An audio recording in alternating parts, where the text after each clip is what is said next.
오늘로 둔촌주공 공사 중단한 지 열흘이 됐습니다. 지금 유치권 플랜카드까지 걸려있는 상황이죠. 자, 그런데 조합에서는 공사 중단이 열흘 이상 지속되면 계약을 해지한다고 이야기를 했습니다. 그리고 새로운 시공사를 선정한다고 이야기를 해왔었죠. 자, 하지만 조합에서는 한 발짝 물러서는 것 같습니다. 공사 중단 이후 열흘이 지나면 어떻게 할지에 대해서 준비한 시나리오가 있지만 기한이 지나자마자 곧바로 결정을 내리지는 않을 것, 서울시 중재도 있는 만큼 지켜보겠다 이야기를 한 겁니다. 지금 서울시에서는 제가 볼 때는 거의 컨트롤 못하고 야, 너네들이 각각의 의견이 다르면 소송해라 이런 분위기거든요.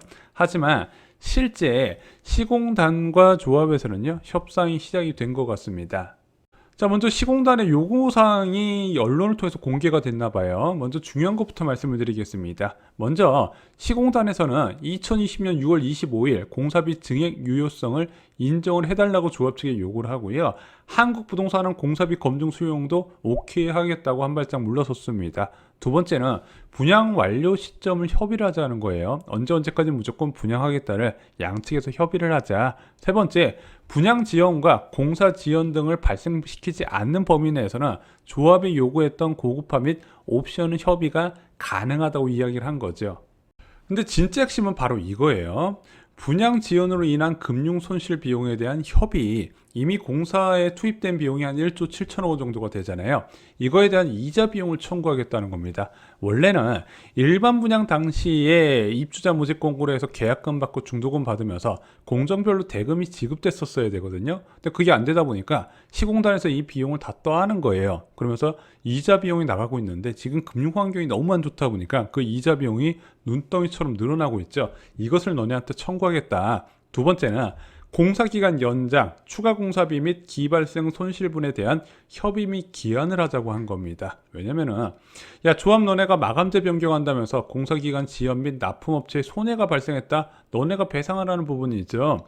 그럼 공사를 재개하려면요, 조합이 이런 추가 손실분에 대해서 조합원들의 동의를 구해야 된다는 겁니다. 자, 바로 공사 재개의 핵심이 바로 이 손실 보상금이에요. 자, 그런데 기존의 조합원들이 지금 현 집행부를 어떻게 선출했죠? 야, 너네 시공단한테 돈 한 푼도 못 준다. 우리가 지금 추가 분담금 엄청 뒤집어 쓰게 생겼다. 그랬더니 현재 집행부가 야, 공사비 증액은 부당하니까 우리가 추가 분담금 없는 고급화 부분을 이뤄내겠다 해가지고 현재 집행부가 들어왔어요. 그런데 현재 조합에서 마감재 변경 요구 때문에 사업 지연이 발생했고 여기에 추가 분담금이 늘어난다고 총회에서 조합원들의 의견을 구하면 그게 통과가 될까요? 안 되겠죠. 당연히 조합 집행부는 선택을 해야 돼요. 야, 이거 마감재 바꿨다가 추가 분담금 나왔다고 어떻게 조합원을 설득하지?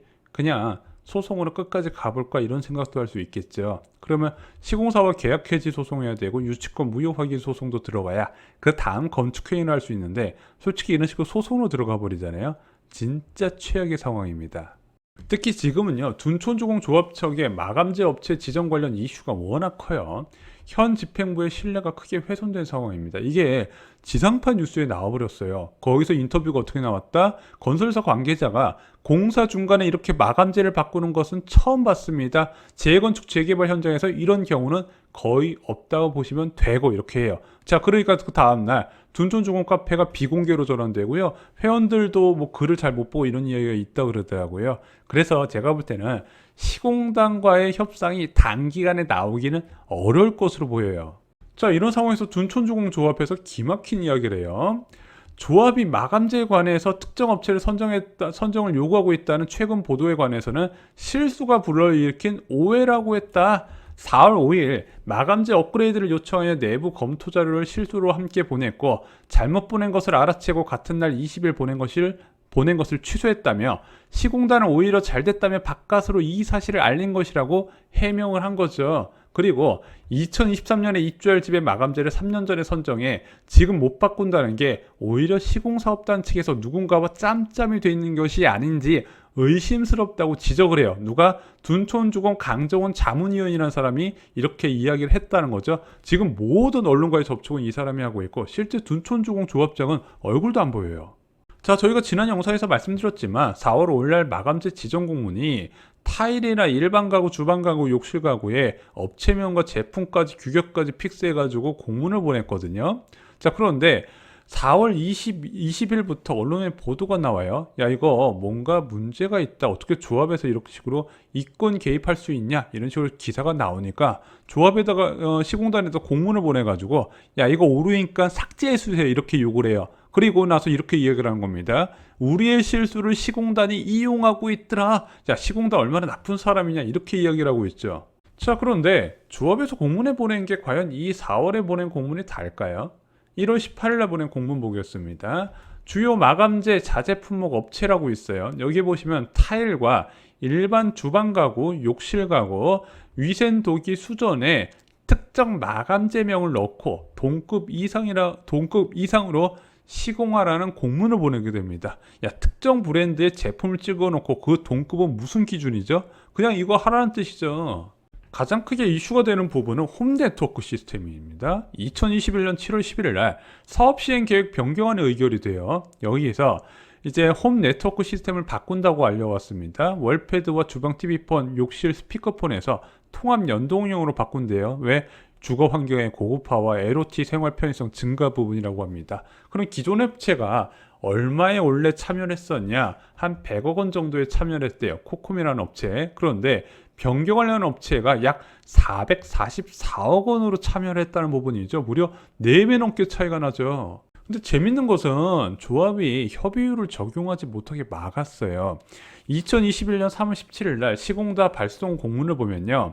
조합이 직접 협의하고 시공사업단에 제고한 경적서에 지정업체 삼성 SDS와 삼성 S1의 금액은 협의율을 미적용하여 금액을 보장해주고 있다 이렇게 이야기를 한 겁니다. 그러면서 시공단이 문제점을 제기한 거예요. 야, 기존 업체 소송 어떻게 할래? 그리고 너 이거 동일 스펙 다른 업체는 얼마인지 확인해 봤어? 조합원들이 이거 추가 분담금 얼마 해야 되는지 알고 있어? 자, 이렇게 이의를 제기한 거예요. 근데 나중에 알고 봤더니 지금 둔촌주공 조합장이 이 업체 임원 출신들이에요. 결국 3월 11일 날 동부지검에 고발이 접수가 됩니다. 둔촌주공조합원 A씨와 협력업체 등 20명은 지난 11일 동부지방검찰청에 김현철 조합장 등 7명을 고발했다고 밝혔습니다. 고발인 중 한 명이 조합원 A씨는 조합장 등이 배임 등의 범죄를 저질러 조합원들의 피해를 입고 있으니 포괄적으로 검찰이 수사를 해달라는 내용의 고발이라고 설명을 했어요. 근데 지금 최근에 언론 보도가 많이 나왔기 때문에 조사가 들어가지 않을까 생각해요. 언론 보도가 어떻게 나왔냐면은 시공단이 이렇게 이야기를 했답니다. 전형적인 재건축 사업 비리 행태래요. 참고로 정비사업의 비리는 처벌이 엄격해요. 왜냐하면 특정 범죄, 가중처벌 등에 관한 법률 위반으로 처벌받기 때문입니다. 자, 한 기사 볼게요. 재건축 편의 제공 대가 억대 수뢰 조합장 징역 7년, 시공사업 편의 대가로 3억 1천만 원 받았다고 하네요. 자, 업체로부터 4억 받은 부산지인구 재개발 조합장 징역 7년 받았다고 합니다. 자, 그런데 처벌도 무서운데요. 이게 추징금하고 벌금이 세요. 받은 돈 다 토내야 됩니다. 자, 수억 원 뇌물 혐의 받은 재개발전 조합장 징역 7년에 추징금과 벌금으로 8억 3천만 원 나왔어요. 재판부가 이렇게 이야기했다고 합니다. 자신에게 부여된 권한을 부정하게 행사함으로써 수많은 조합원들의 이해를 책임지는 지위를 오로지 사익 추구의 수단으로 사용했다고 지적을 한 거죠. 이거 벌금 금액이 작아도 세요. 자, 8억 5천만 원짜리 계약 체결하면서 수천만 원을 챙긴 혐의로 조합장이 3년, 조합 임원이 2년 6개월 실형이 선고됐다는 거죠. 야, 너 왜 둔촌주공만 뭐라고 하냐? 조합에서 마감재 고급화를 위해서 열심히 알아봤을 수 있지. 그런데 일반적으로 마감재를 고급하기 위해서는 조건이 있어요.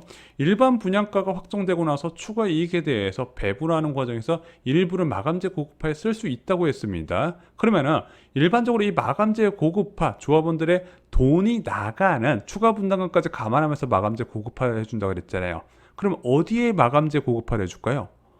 당연히 조합원 집에만 해줘야 돼요. 그런데 만약에 이렇게 추가 분담금에 드는 돈을 조합원 집만 아니라 임대 아파트나 일반 분양까지 해주게 될 경우에는 문제가 된다는 거예요. 상식적으로 조합원 주택만 바꾸는 게 당연하는데 공문 내용을 보면은요, 전체를 다 바꾸는 것처럼 돼 있다는 게 문제라는 거죠. 또 하나, 조합에서 마감재 상향에 대해서 조합원들에게 선택권을 주고 추가 분담금에 대해서 충분히 알렸는지 알아봐야 된다는 거죠. 당장 홈 네트워크 시스템 기존 대비 4배 이상 돈을 주는지 그것이 총액 자료에 제대로 나와 있냐 아니라는 건데 이게 솔직히 당연한 거예요. 문제 제기할 만 하다는 거죠.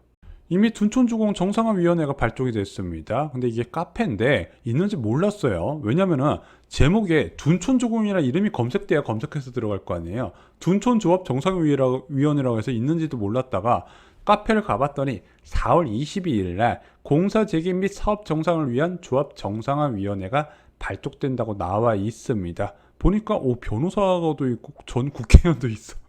그럼 집행부가 바뀔 가능성이 있나요? 저는 현실적으로 어렵다고 봅니다. 조합 임원 해임 요건이 있어요. 먼저 해임 총회를 개최해야 됩니다. 전체 조합분의 10분의 1이 동의를 해야 돼요. 그리고 해임 요건이 있습니다. 조합원 과반수의 출석과 출석 조합원의 과반수가 동의를 해야 돼요. 그렇게 이제 해임이 되면은 요구자 대표로 선임된 자가 조합장 권한 대행을 맡게 됩니다. 자, 일단은 참석을 시키게 하려면은 전체 조합원들 중 상당수가 확실하게 반대해야 되거든요. 근데 아까 말씀드렸던 카페 해봤자 회원수가 261명밖에 안 돼요. 그리고 거의 대부분의 조합원이 현재 조합집행부가 운영하는 카페에 가입이 돼 있다는 거죠. 의견 일치는 좀 어려울 것 같습니다. 자, 개인적으로 굉장히 궁금합니다. 지금 조합집행부가 추가 분담금에 대해서 조합원들한테 솔직하게 터놓고 공사 재개를 시도할지 또다시 시공사를 변경하니 만이 이런 방안을 꺼내질지 궁금합니다. 과연 어떻게 끝날지 쇼킹부동산에서 좀 자세히 다루겠습니다. 제 개인적으로 많은 사람들의 보금자리가 이런 식으로 멈춘 것은 진짜 한심하다고 생각을 합니다. 자, 지금 부동산 시장이 대변화를 앞두고 있죠. 2023년 부동산 시장 악재가 정말로 많이 몰려오고 있습니다. 그 악재가 점점 강해지고 있습니다. 그러면은 이 악재에 내 집 마련을 희망하시는 분들은 기회로 잡을 수가 있다는 겁니다. 쇼킹부동산원 아파트 교과서 필요하실 겁니다. 지금 같은 혼란의 시기에 제도를 아는 것은 기본이라고 말씀드렸고 이 기회 여러분들이 꼭 잡으셨으면 좋겠습니다. 이상으로 영상 마치겠습니다. 좋아요, 구독, 공유 꼭 부탁드립니다. 감사합니다.